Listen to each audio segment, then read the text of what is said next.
I, 32F, find myself in a complicated situation with my best friend Maria, 31F, and our mutual friend Steve, 33M. The three of us have been close since our college days at State University, where we bonded over late-night study sessions and shared dreams of making it big in the city. Maria and I met during freshman orientation. We clicked instantly, bonding over our shared love for vintage fashion and indie music. Steve joined our duo a year later when we all ended up in the same marketing class. He was the class clown, always ready with a witty comment or a silly prank to lighten the mood during stressful exam periods. After graduation, we all moved to the city together, sharing a tiny 2-bedroom apartment to save on rent. Those early years were tough but fun. We'd pool our meager entry-level salaries for Friday night takeout and cheap wine, spending hours talking about our hopes and dreams for the future. As the years went by, we all started to find our footing in our careers. Maria landed a job at a prestigious PR firm, Steve started his own graphic design business, and I worked my way up to become a marketing manager at a tech startup. Despite our busy lives, we always made time for our weekly dinner tradition, rotating cooking duties and catching up on each other's lives. Everything changed when Maria met Ryan, 34M, at a work event 3 years ago. Ryan was charming, successful, and came from a wealthy family. Maria was smitten from the start. As their relationship progressed, we saw less and less of Maria. Our weekly dinners became monthly, then bi-monthly. Steve and I tried to be understanding, knowing how exciting new love can be, but we couldn't help feeling a bit left behind. Last year, Ryan proposed to Maria during a romantic getaway to Paris. Maria was over the moon, and of course, she asked me to be her maid of honor. I was thrilled to accept, eager to reconnect with my best friend and help her plan her dream wedding. Maria and Ryan decided on a destination wedding in Hawaii, scheduled for this summer. The planning process was intense. Maria had always been a perfectionist, but wedding planning brought out a level of obsession I'd never seen in her before. She wanted everything to be Instagram perfect, from the invitations to the table settings. As maid of honor, I threw myself into my duties. I organized a beautiful bridal shower at Maria's favorite rooftop bar, complete with custom cocktails and a photo booth. For her bachelorette party, I arranged a weekend spa getaway for our closest girlfriends. It was expensive, but I wanted Maria to have the best experience possible. About 3 months before the wedding, Maria approached Steve and me with a request. She wanted us to create personalized gift bags for each guest, filled with local Hawaiian treats and handmade items. She envisioned these as a way to welcome guests to the island and thank them for making the trip. Steve and I agreed, thinking it would be a fun project to work on together. We spent countless evenings and weekends researching Hawaiian culture, sourcing local products, and crafting unique items. We ordered custom-made kukui nut leis, locally made chocolates, and mini bottles of Hawaiian rum. Steve designed beautiful, hand-painted wooden ornaments with each guest's name, while I put together booklets of Hawaiian phrases and customs. The process was time-consuming and more expensive than we initially anticipated. We had to order supplies in bulk, deal with shipping delays, and redo several items that didn't meet Maria's exacting standards.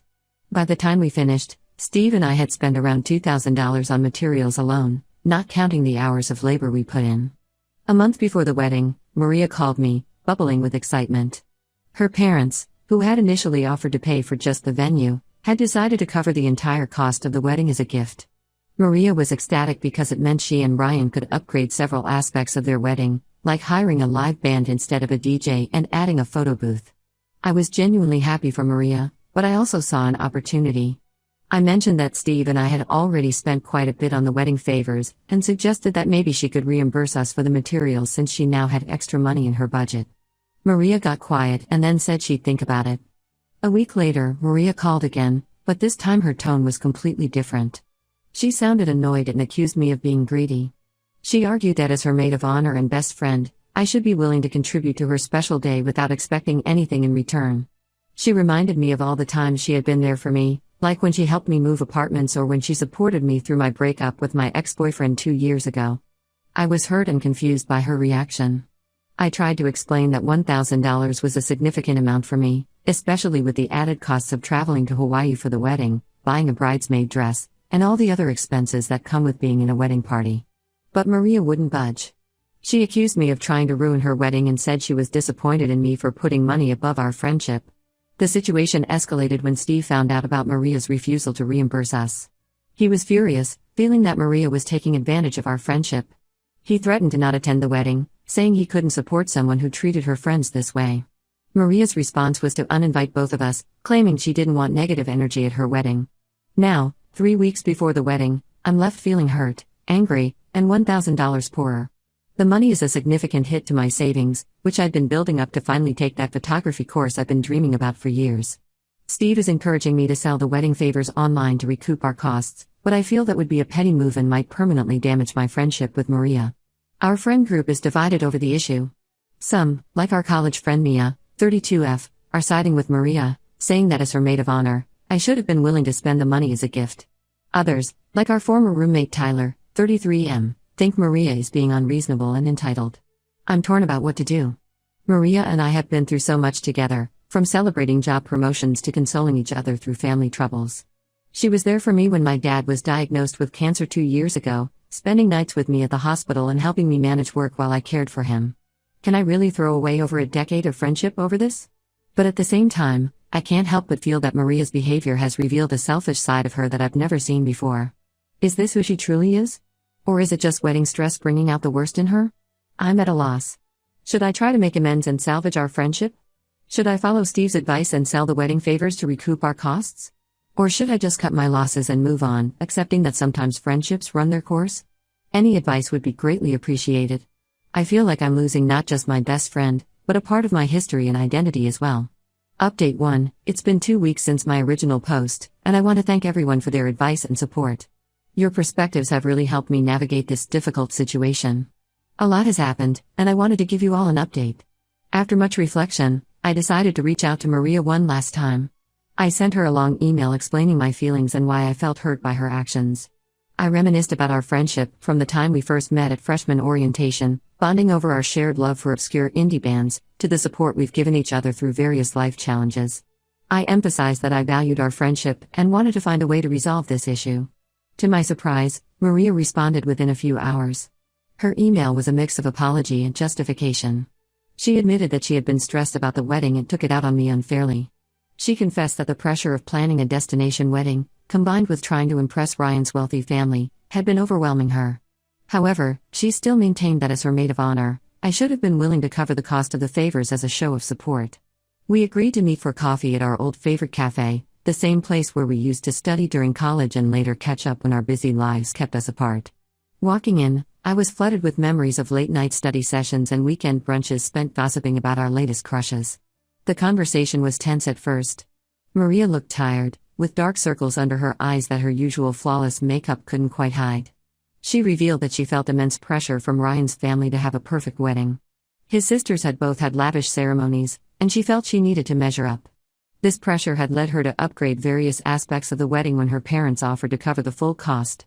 She also confessed that she was embarrassed to ask her parents for more money to cover the favors. Apparently, Ryan's mother had made some comments about Maria's family not being as well off as theirs, and Maria was sensitive about appearing cheap or unable to handle the expenses of marrying into their family. I listened to Maria's explanations, trying to understand her perspective. I could see how the stress and pressure had affected her, but I also felt that it didn't entirely excuse her behavior.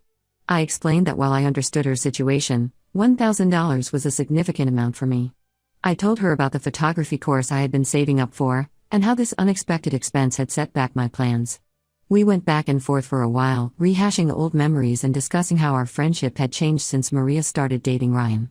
There were tears on both sides as we confronted some hard truths about how we had drifted apart. Eventually, we reached a compromise. Maria agreed to reimburse me for half of the cost of the favors, $500, and reinstate my invitation to the wedding. She explained that she couldn't invite Steve back because she felt his threat to not attend was too hurtful, and she worried his presence might create tension with Ryan, who had taken offense at Steve's reaction. I accepted this compromise with mixed feelings. On one hand, I was relieved to have some of the financial burden lifted and to be included in the wedding again. Maria had been such a big part of my life for so long, and the thought of missing her wedding had been painful. On the other hand, I felt guilty about Steve still being excluded, and I worried about how this would affect my friendship with him. When I told Steve about the outcome of my meeting with Maria, he was surprisingly understanding. He encouraged me to attend the wedding and maintain my friendship with Maria, saying he didn't want to come between us. However, he made it clear that he no longer wanted to be friends with Maria, feeling that her actions had shown her true colors. This put me in an awkward position, feeling caught between my two closest friends. Steve and I had grown closer through this whole ordeal, and I valued his friendship immensely. The thought of having to navigate separate friendships with Maria and Steve in the future was daunting. As for the wedding favors, Maria asked if we could still use them for the wedding. I agreed, but I decided to keep the extra special ones that Steve and I had made as a memento of our friendship and the work we put into them. Looking at the hand-painted wooden ornaments Steve had crafted, each one unique and beautiful, I felt a pang of sadness that he wouldn't be there to see guests appreciate his work. The wedding is now just a week away, and I'm feeling a mix of emotions as I prepare to fly to Hawaii. I'm trying to focus on being there for Maria on her big day, but I can't help feeling like our friendship has fundamentally changed. The easy comfort and trust we once shared seems to have been replaced by a fragile truce. I'm also apprehensive about how I'll fit in with the other bridesmaids, knowing that they're aware of the drama that's unfolded. Will they welcome me back into the fold, or will I feel like an outsider? As I pack my bags for Hawaii, I find myself reflecting on how much has changed since Maria and I first met. We're not the same carefree college girls who dreamed of taking on the world together.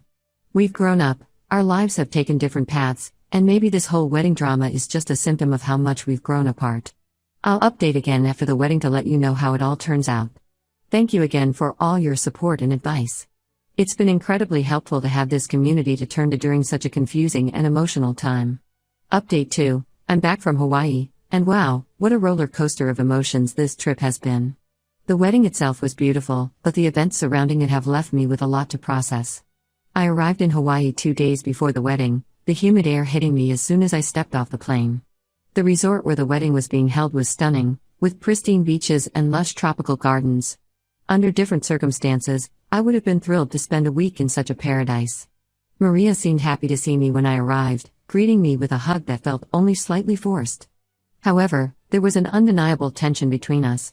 The other bridesmaids, who knew about our falling out, were polite but distant. I felt like an outsider in a group I used to consider close friends. I tried to focus on my duties as maid of honor, helping with last-minute preparations and keeping Maria calm. It was strange to be back in this role after everything that had happened. Part of me was glad to be included, while another part felt like I was playing a part in a performance. The day before the wedding, during the rehearsal dinner, I overheard a conversation that made my stomach drop. Maria's mother was talking to Ryan's aunt, gushing about how generous Maria had been with the money they had given her for the wedding. She mentioned that Maria had used some of the extra funds to upgrade their honeymoon suite and extend their stay in Hawaii for an extra week. I was shocked. Maria had told me she couldn't afford to fully reimburse me for the favors, yet she had money for these luxuries? I felt a surge of anger and betrayal, but I forced myself to stay calm. I didn't want to cause drama right before her wedding. The ceremony the next day was admittedly beautiful. It was held on the beach at sunset, with the sound of waves providing a soothing backdrop. Maria looked stunning in her designer gown, and even I had to admit that Ryan looked at her with genuine love and adoration. As I stood beside Maria during the ceremony, I tried to push aside my hurt feelings and be happy for my friend. I remembered all the times we had talked about our dream weddings back in college, staying up late in our dorm room, flipping through bridal magazines and giggling over ridiculous cake toppers. This was Maria's dream coming true, even if it wasn't exactly how we had imagined it back then. During the reception, the wedding favors were a hit. Guests kept complimenting the thoughtful gifts, admiring the hand-painted ornaments and exclaiming over the local treats. Maria was beaming with pride, and I felt a mix of emotions, pride in the work Steve and I had done, but also resentment that Maria was taking full credit. After a few glasses of champagne, I finally worked up the courage to talk to Maria about what I'd overheard. I pulled her aside during a lull in the dancing, my heart pounding as I broached the subject. She initially tried to brush it off, saying her parents had surprised her with the upgrades. But when I pressed her, pointing out inconsistencies in her story, she finally admitted that she had known about the extra money all along. Maria's justification was that she felt she deserved to splurge on her honeymoon after all the stress of wedding planning. She argued that $500 was a fair compromise for the favors and that I was being petty for bringing it up during her wedding. Her words stung, especially when she implied that I was jealous of her happiness. I was hurt and angry, but I didn't want to cause a scene at her wedding. I simply told her that I felt betrayed and that I needed some time to think about our friendship. For the rest of the night, I put on a brave face for the other guests, dancing and socializing as if nothing was wrong. But inside, I was a mess of conflicting emotions. The next day, as everyone was checking out of the hotel, Maria approached me in the lobby. She tried to smooth things over, inviting me to stay a few extra days with her and Ryan, saying we could have some girl time to repair our friendship. I declined, telling her I needed space to process everything. On the flight home, I couldn't stop thinking about how much had changed. The Maria I knew in college would never have lied to me or prioritized luxury over friendship. Had she always been this way and I just hadn't seen it? Or had her relationship with Ryan and the pressure from his family changed her? Once I was back home, I met up with Steve and told him everything that had happened. He was supportive and angry on my behalf, validating my feelings of betrayal. We spent hours talking, reminiscing about our college days and wondering how we had ended up here. Steve suggested we sell some of the leftover favor supplies online to recoup more of our costs. At first, I was hesitant, feeling like it would be a final nail in the coffin of my friendship with Maria. But the more I thought about it, the more I realized that I needed to start prioritizing myself and my own financial well-being. I'm now avoiding Maria's calls and messages. I know I'll have to face her eventually, but right now, I need time to sort through my feelings. Every time my phone buzzes with a notification from her, I feel a mix of anger, sadness, and nostalgia. I'm at a crossroads with Maria. Part of me wants to forgive her and move past this, clinging to the memory of our long friendship and all the good times we've shared. But another part feels like this incident has revealed a fundamental selfishness in her character that I'm not sure I can overlook. As I sit in my apartment, surrounded by the few wedding favors I kept as mementos, I can't help but feel a sense of loss. Not just for the money spent, but for the friendship I thought I had. The future I once envisioned, with Maria and I growing old together, being godmothers to each other's children, suddenly seems like a naive fantasy. I'll update one more time once I've had more time to reflect and decide how to move forward. Thank you all for your continued support and advice. It means more than you know to have a place to share these feelings and get unbiased perspectives. Update 3. It's been a month since my last update, and I've finally come to a decision about my friendship with Maria. But before I get to that, let me fill you in on what's happened since I returned from Hawaii. In the weeks following the wedding, Maria continued to reach out to me. Her messages ranged from angry accusations that I had ruined her special day by confronting her about the money, to tearful apologies and pleas to talk things out. The emotional whiplash was exhausting, and I found myself dreading every notification from her. During this time, I leaned heavily on Steve for support. We ended up following through with his suggestion to sell the leftover favor supplies online. It was a bittersweet process, packaging up the items we had put so much time and effort into. But it also felt cathartic, like I was finally taking control of the situation. We managed to recoup about $300 more, which helped ease the financial strain a bit. This process brought Steve and I closer. We spent evenings sorting through supplies, reminiscing about our college days, and talking about our hopes for the future. I found myself looking forward to these sessions, appreciating Steve's steady presence and unwavering support throughout this ordeal. About 2 weeks ago, Maria showed up at my apartment unannounced. I was shocked to see her standing there, still tan from her extended Hawaiian honeymoon. She was emotional, with mascara-stained cheeks, insisting we needed to talk. Against my better judgment, I let her in. What followed was an intense conversation that lasted for hours. We sat on my couch, the same one where we used to have movie marathons and heart-to-hearts, now feeling like a stranger's furniture. Maria admitted that she had been selfish and dishonest about the money. She explained that she had felt immense pressure to have a perfect wedding, not just for herself but to impress Ryan's family. She confessed that she had gotten caught up in the excitement of being able to afford more luxuries and lost sight of what really mattered. As Maria talked, I found myself remembering all the times she had been there for me in the past. The night she stayed up with me when my grandmother passed away, the way she had championed me for a promotion at work last year, the inside jokes and shared experiences that had defined our friendship for so long. But I also couldn't shake the feeling of betrayal. I told Maria how deeply her actions had hurt me, how they had made me question the foundation of our entire friendship. Was this the first time she had been dishonest with me, or just the first time I'd caught her? We talked about how our friendship had changed since she started dating Ryan, how we had gradually grown apart without realizing it. Maria admitted that she had been so focused on her relationship and fitting in with Ryan's social circle that she had neglected our friendship. After hours of talking, crying, and soul-searching, I've come to a decision. While I forgive Maria for her actions, I can no longer maintain the close friendship we once had. The trust between us has been too severely damaged, and I realize now that we've grown into different people with different values. I told Maria that I wish her well in her marriage and her life, but that I need to step back from our friendship. It wasn't an easy conversation, and there were more tears on both sides. Maria was upset by my decision but said she understood. We've agreed to be cordial if we run into each other through mutual friends, but we won't be actively maintaining a friendship. As for Steve, our friendship has grown stronger through this experience. We've been spending more time together, and I'm grateful for his unwavering support. There might even be potential for something more than friendship developing between us, but we're taking things slow, both aware of the delicate nature of transitioning from friends to potentially something more. This whole experience has taught me valuable lessons about setting boundaries, the importance of honesty in friendships, and standing up for myself. While it's sad to lose a longtime friend, I feel like I've gained a clearer understanding of what I want and deserve in my relationships. I've also decided to use some of the money we recouped from selling the supplies to finally sign up for that photography course I've been dreaming about. It feels good to be investing in myself and my passions. While this chapter of my life is closing, I'm looking forward to what the future holds, with new wisdom and stronger boundaries to guide me.